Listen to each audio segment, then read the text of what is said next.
sempre. Amém.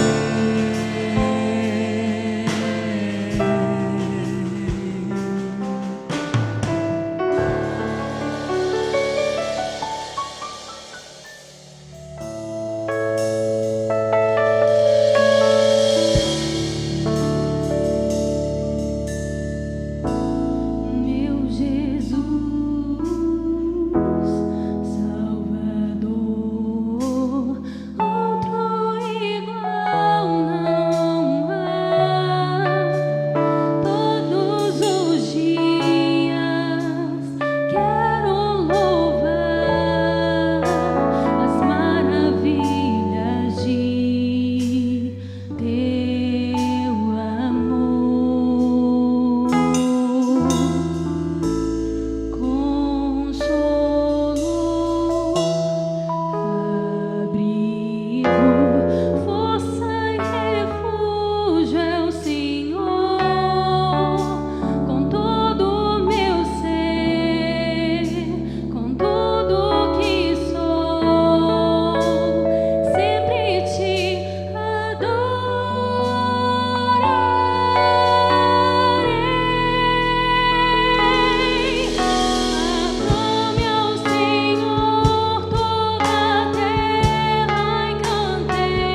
amados e muito queridos irmãos, desejo que todos estejam bem e desfrutando aí da bondade do Senhor, do seu cuidado, da sua proteção. Nessa oportunidade quero estar compartilhando com os irmãos a palavra do Senhor que está registrada pelo apóstolo Paulo na sua carta aos Romanos, capítulo 8, verso 28, na qual nós lemos a seguinte declaração: sabemos que todas as coisas cooperam para o bem daqueles que amam a Deus, daqueles que são chamados segundo o seu propósito. Queria, nessa manhã, estar falando um pouquinho com você sobre propósito. Geralmente, quando nós pensamos nessa palavra, propósito, duas perguntas nos vêm à mente. Uma é o porquê das coisas. E a segunda, para quê? Geralmente, quando se pensa em propósito, vem essas duas indagações. E nesses dias, quando nós estamos aí enfrentando esses momentos de distanciamento, gostaríamos de estar pensando um pouquinho sobre o propósito de tudo isso. De acordo com a palavra aqui de Paulo aos Romanos, muitas coisas nos acontecem nesse mundo, muitas aflições. Ele vai dizer isso a partir do verso 18 aí do capítulo 8, ele vai dizer que muitas aflições nos acontecem aqui, enquanto nós estamos aqui, mas ele, ao mesmo tempo, ele vai enfatizar que todas as coisas que nos acontecem, elas têm propósito, têm objetivo, tem razão e tem porquê, ou melhor, tem razão e tem finalidade, o porquê e o objetivo daquela situação que nos acontece. E quando nós então observamos o cenário em que nós nos encontramos, ficamos a perguntar: por que de tudo isso, né? Por que estão acontecendo tantas mortes nesses dias? Por que estamos todos presos ou enclausurados dentro das nossas casas nesses dias? Por que esse isolamento, né, tão generalizado no mundo? Muitas vezes ficamos pensando nessas perguntas. E para quê? Além de perguntarmos por quê, para quê? Quando nós observamos os noticiários a respeito, então muitas questões são apresentadas em resposta aos porquês, bem como também em resposta aos paraquês, o objetivo, o propósito de tudo isso. Quando nós vamos à palavra de Deus, nós vemos que Tiago, escrevendo a sua carta, no capítulo 4, ele vai dizer sobre muitos dos problemas que nós enfrentamos. E na sua declaração, no capítulo 4, Tiago vai suscitar um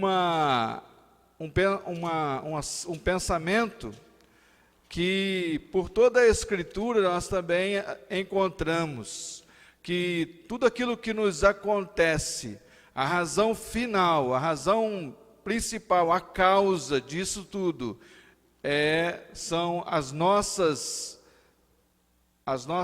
nossos desejos, né, os nossos pecados e a nossa ação para com ou no mundo em que nós nos encontramos. Tiago, na sua carta, ele diz assim, que tudo que nós sofremos aqui é resultado das guerras que nós enfrentamos, ou guerras que nós nos colocamos nelas.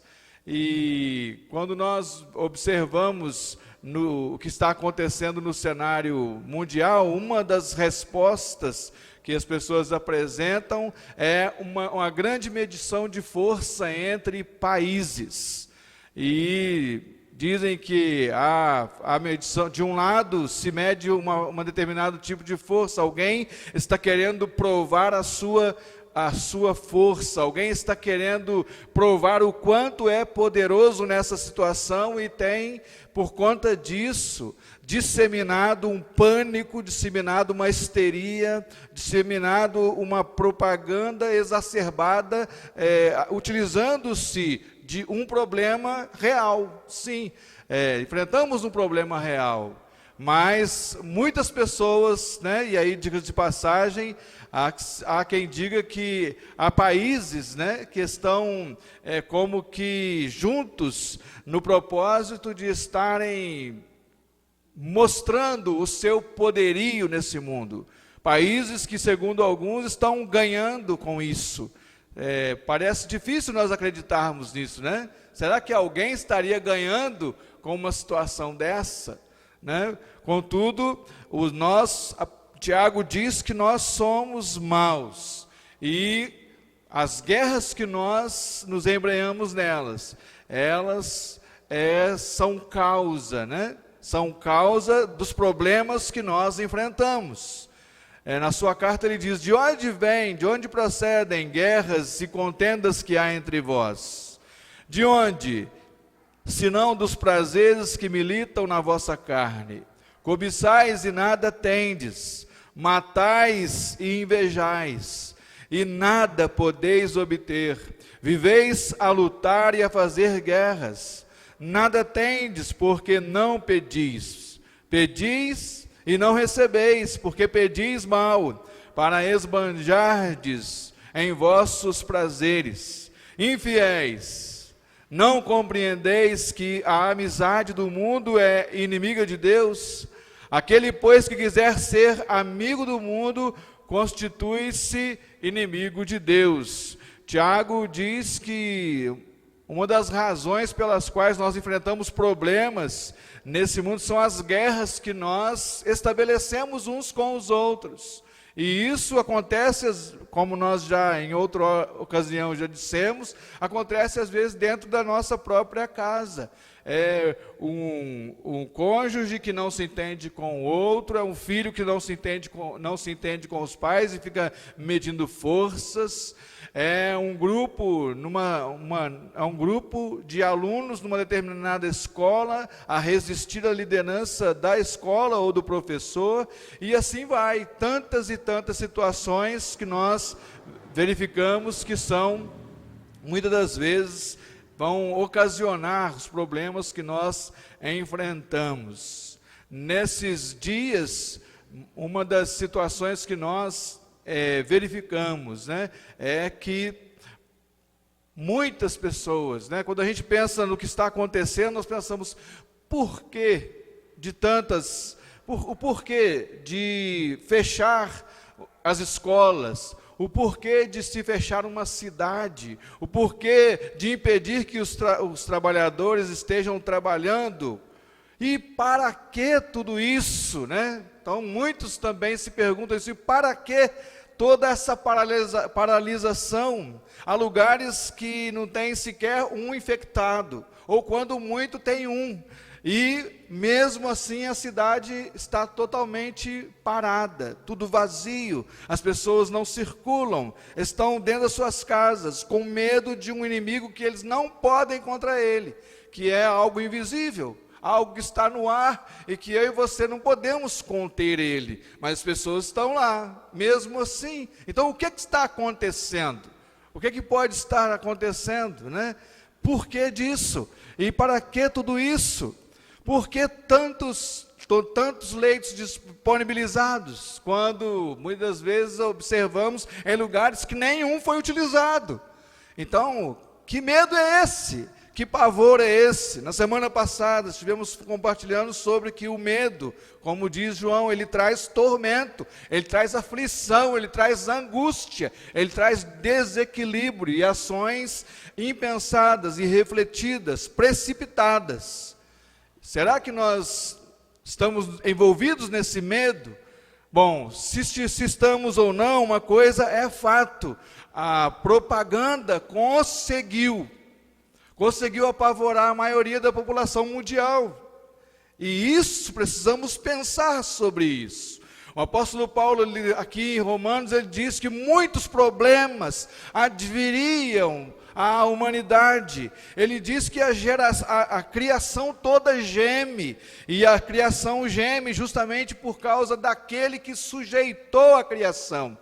Deus, quando criou todas as coisas, Ele entregou o domínio de todas as coisas ao homem, e o homem tem dominado cruelmente aquilo que Deus deu para ele cuidar, para ele dominar, para o bem-estar dele mesmo, desse próprio homem. Mas nós observamos que nós, homens, temos nos utilizado mal de tudo aquilo que Deus tem nos dado, e com isso, toda a criação, ela está gemendo.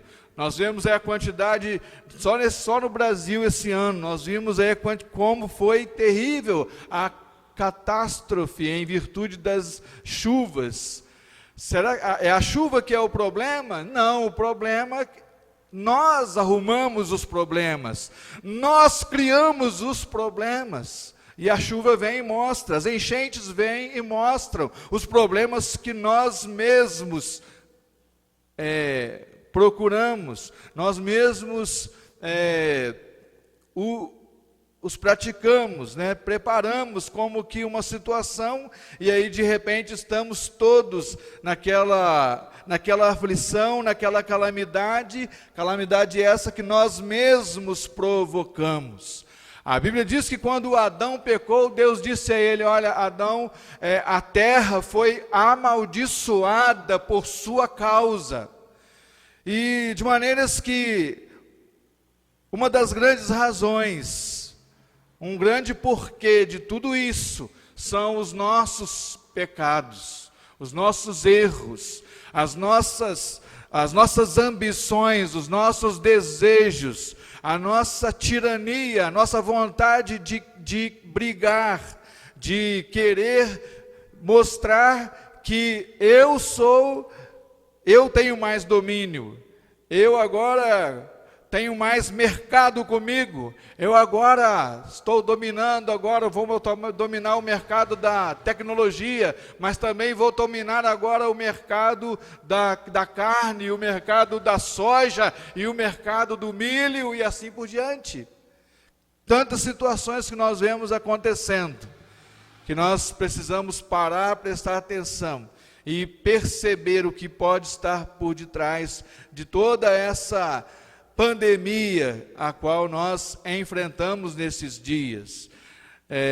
Sobretudo, Paulo aqui, ele vai também destacar que, embora tenha porquês, e esse porquê esteja relacionado às nossas ações, aquilo que nós mesmos estamos fazendo para destruir a nós mesmos, Paulo vai dizer que, muito embora nós estejamos nessa situação, existe também um para quê, uma finalidade, um objetivo para o qual nós estamos caminhando para ele. Qual seria a finalidade? Qual seria o objetivo de estarmos passando esse momento tão desagradável o qual nós estamos enfrentando? O apóstolo Paulo, ele vai dizer que a finalidade central de tudo, nós precisamos considerar, apesar de todas as questões que possam ser levantadas. Nós estamos nessa situação, o objetivo é para, alguns já disseram, é para eliminar algumas pessoas, uma quantidade de gente do planeta Terra. Até isso já foi dito. Não, isso aí está acontecendo porque há um grupo de pessoas na terra que estão preocupados em cuidar da terra.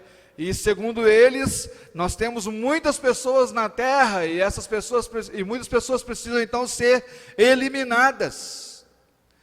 E diante disso, se dissemina aí um vírus que vem a trazer mortes necessárias, segundo eles, para a questão de sustentabilidade do próprio planeta. Será que isso está acontecendo? Paulo diz que nós precisamos prestar atenção em algo maior do que isso. Ele diz, olha, todas as coisas, ele está falando aos servos de Deus em Roma, e ele está dizendo, olha, sabemos que todas as coisas cooperam para o bem daqueles que amam a Deus, daqueles que são chamados segundo o seu propósito. Não obstante a qualquer pensamento que se tenha sobre o objetivo de toda essa situação, é importante que nós, baseados na palavra de Deus, Paulo vai afirmar isso, nós sabemos, ele diz. E é interessante que nesse capítulo 8, Paulo ele vai falar sobre a segurança daquele que está confiado em Cristo e nas suas palavras. Ele vai dizer que tanto os judeus como os não-judeus que se achegaram a Deus por intermédio de Jesus Cristo, não existe mais qualquer condenação sobre eles. Ele vai ainda dizer mais que, diante de todas as situações adversas que nos acontecem, o que é que nós vamos dizer? Ele diz aí no verso 31, ele fala, que diremos, pois, à vista destas coisas? Se Deus é por nós, quem será contra nós?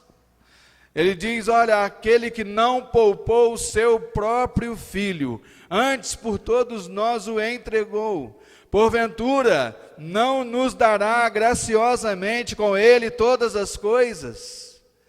Quem intentará acusação contra os eleitos de Deus? É Deus quem os justifica. Quem os condenará?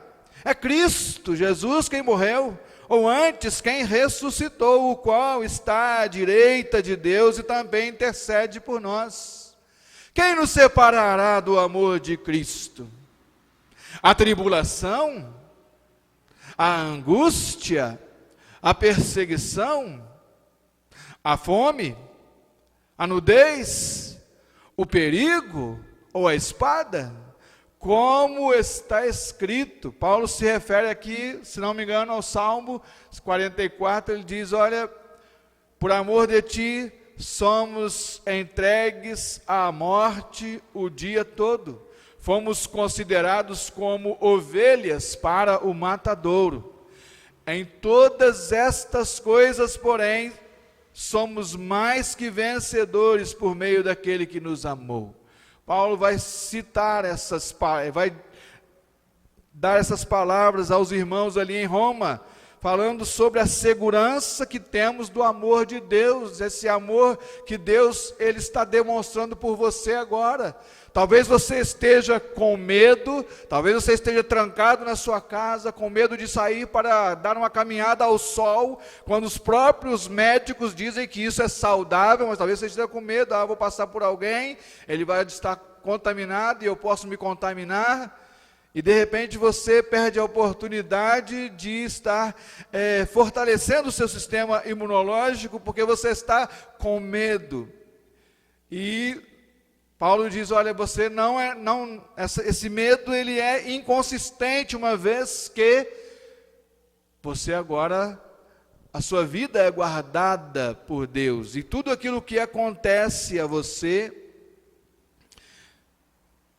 está sob o controle de Deus. Sabemos que todas as coisas cooperam para o bem daqueles que amam a Deus, daqueles que foram chamados de acordo com o seu propósito. Independentemente do que se possa pensar acerca dos porquês e dos paraquês dessa situação que nós enfrentamos, Salomão, escrevendo lá em Eclesiastes 12, verso 13, depois de Salomão ponderar sobre o sentido da vida, o propósito da existência do homem aqui na terra, ele vai declarar o seguinte, Eclesiastes 12, verso 13, ele diz assim: de tudo o que se tem ouvido, a suma é: teme a Deus e guarda os seus mandamentos, porque isto é o dever de todo homem. Quando Salomão ele fala isso, ele já havia investigado todas as situações na sua vida.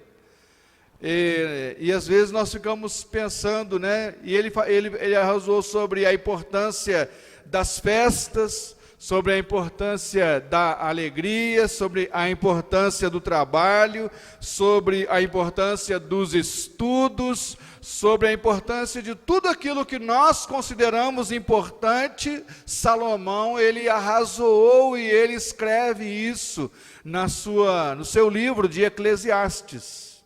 E no capítulo 12, então, ele encerra com essa seguinte declaração: olha, de tudo o que se tem ouvido, a conclusão é a seguinte: teme a Deus e guarda os seus mandamentos, porque isso é o dever de todo homem. Ou seja, nós encontramos o propósito da nossa vida quando nós nos colocamos diante de Deus e entendemos que Ele é que guarda a nossa vida. Por que você está parado nesse momento? Você já pensou sobre isso?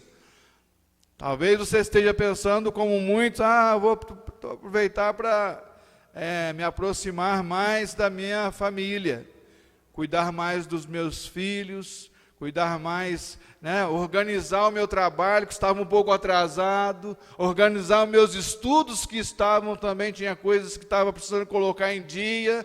Talvez esteja pensando em várias situações. Mas quando nós olhamos aqui as declarações do Salomão e juntamente em conexão com o que Paulo diz, vamos pensar no propósito dessa parada. A palavra de Deus diz que nós vivemos tempos difíceis, possivelmente estejamos vivendo tempos finais da história da humanidade nesse planeta Terra. Sabemos que o surgimento do anticristo é algo iminente, a qualquer momento ele pode surgir de acordo com as Escrituras. E quando nós olhamos tudo isso que está acontecendo, essa paralisação quase que global, nós ficamos a pensar que isso pode ser um teste. Alguém pode estar testando a manipulação das massas. E isso com a permissão de Deus. Não se esqueça isso, né? Paulo diz: olha, todas as coisas cooperam para o bem daqueles que amam a Deus, são chamados de acordo com o teu propósito. Uma coisa é certa: eu e você, como servos de Deus que estamos aqui na terra, precisamos compreender e enxergar o que está acontecendo, não como a maioria das pessoas estão enxergando, mas precisamos olhar além. Precisamos pedir sabedoria a Deus para enxergar, de repente, o que pode estar vindo, que pode ser pior ainda do que o que nós estamos experimentando. A palavra de Deus não assegura que as coisas venham a melhorar. Nós não vamos construir um mundo melhor. Nós não vamos construir uma sociedade melhor. Isso é mentira. O fato é que as coisas estão caminhando para o seu fim, o mundo caminha para o seu final, para a sua finalidade, para a sua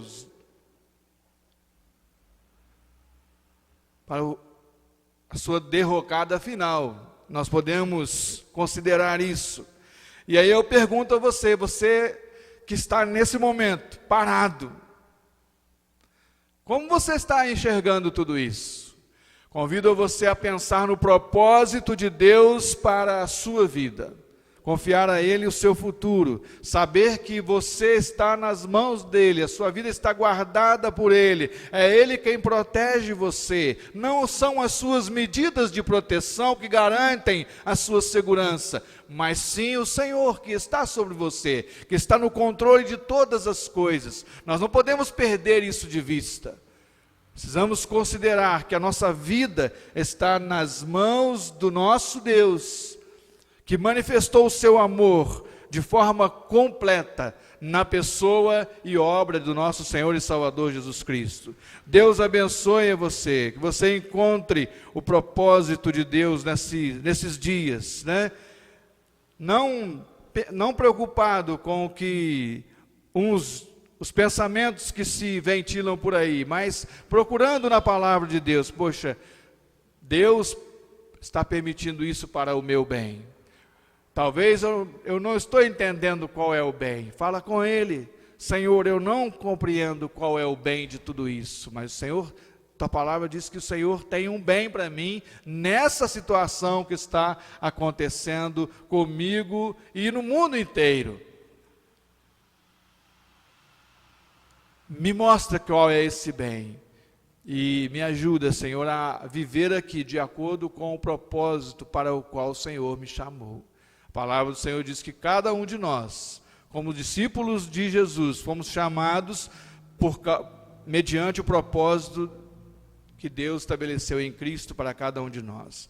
Que Deus abençoe você nesse domingo, que Deus abençoe você nesta semana. Em nome de Jesus. Amém. Eu sei que sempre estás comigo, Senhor.